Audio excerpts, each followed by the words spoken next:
So much has been said and written about Apocalypse Now that it's really hard to add anything. It's a brilliant film and always scores in the top films of all time.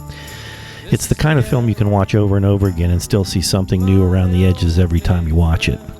I've watched it at least 25 times, and I didn't realize that Scott Glenn played Lieutenant Colby until my last viewing. Another revelation was that the naping of the palm trees in the opening of the movie is the same scene as the naping of the palms behind the village in the surf scene, just shot from different angles. The film was a Herculean effort by writer-director Francis Ford Coppola, and the performances are stellar.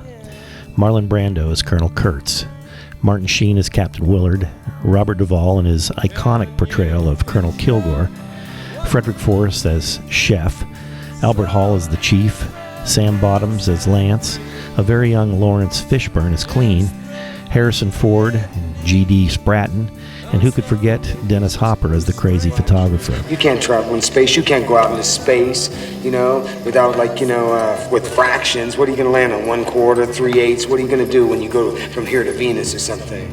I originally saw the film in 1979, 4 years after the end of the war. I was about 20, the same age as many of the soldiers in the movie. The nightly news clips of the war were still fresh in my memory, and the film scared the hell out of me. Growing up, I was sure I was going to have to go, and it was disconcerting to suggest that the people at the top were so out of control. The film was one great scene after another, too many to cover here. Willard accepting a cigarette, symbolically accepting the notion of terminating the colonel's command. Kilgore drinking coffee during the village battle as if he were commuting to his office. The GI who was really in charge at the Dolong Bridge. But when you mention the movie in conversation, inevitably the line that always gets quoted is, "I love the smell of napalm in the morning." A great line to be sure, but an even better line follows, a line that doesn't get much attention, but gives even more insight into the character. Someday this war's gonna end. But of all the scenes of the movie, the most powerful and the one that sticks with me the most is the opening scene, the tormented Captain Willard waiting for his mission. When I first saw the movie, I was disturbed by it, but I really didn't understand it. As I got older, I realized that a man without a mission is a man without purpose. When Captain Willard first appears, he's upside down on the screen. His life is upside down. He has nothing outside the military, and without a mission, he has no purpose. Willard is an assassin. He's been given a license to kill. But unlike the fictitious James Bond, nobody knows how he takes his martinis. In fact, nobody knows of him at all. He lives an invisible life, unable to talk to anyone about what he does or how he does it. Not his wife, not his employers. Did you not work for the CIA and I Corps? No, sir.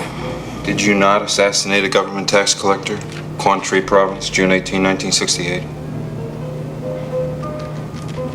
Captain?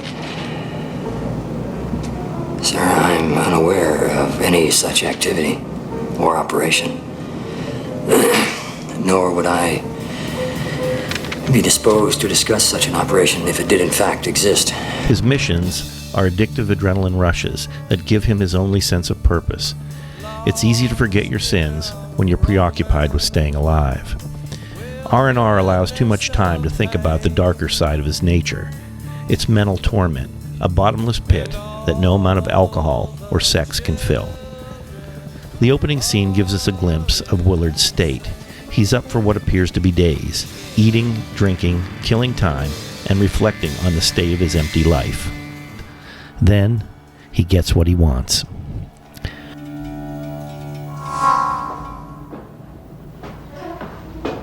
Everyone gets everything he wants.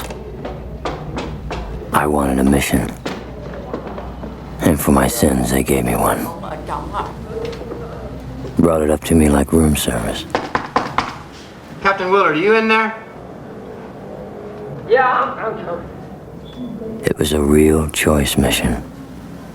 And when it was over, I'd never want another.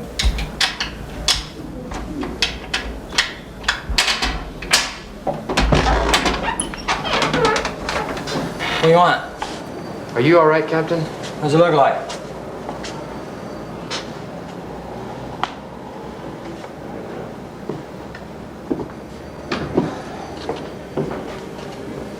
Captain Willard, 505th Battalion. Affirmative. 173rd Airborne. Yeah. Signed SOG. Hey, buddy, you gonna shut the door? We have orders to escort you to the airfield. What are the charges? Sir? What'd I do? There's no charges, Captain. You have orders to report to ComSec Intelligence at Nha Trang. Right?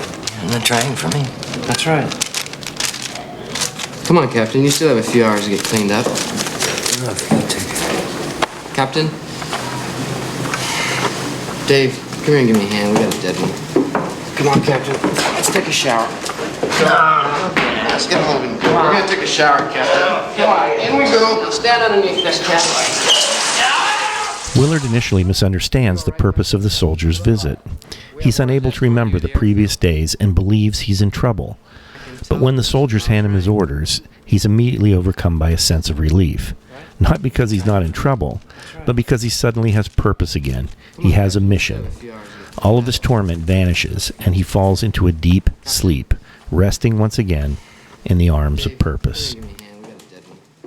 Come on, Captain. Let's take a shower.